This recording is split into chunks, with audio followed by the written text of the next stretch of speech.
It doesn't interest me. What you do for a living. I want to know what you ache for. And if you dare to dream of meeting your heart's longing, it doesn't interest me how old you are. I want to know if you will risk looking like a fool for love, for your dream, for the adventure of being alive. It doesn't interest me what planets are squaring your moon.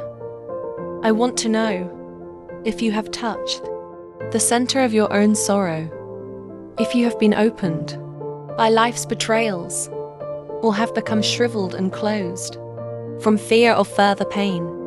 I want to know if you can sit with pain, mine or your own, without moving to hide it, or fade it, or fix it. I want to know if you can be with joy, mine or your own, if you can dance with wildness and let the ecstasy fill you to the tips of your fingers and toes, without cautioning us to be careful, to be realistic, to remember the limitations of being human. It doesn't interest me if the story you are telling me is true.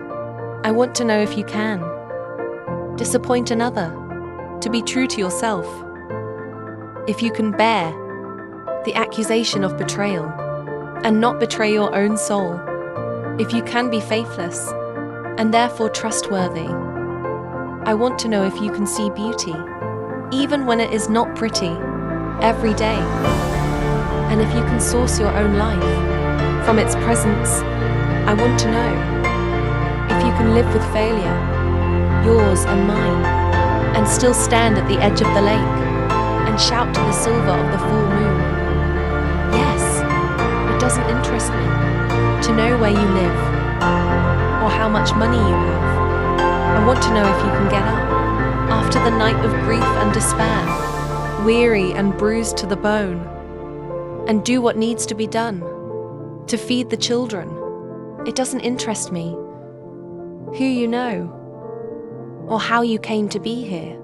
I want to know if you will stand in the center of the fire with me and not shrink back.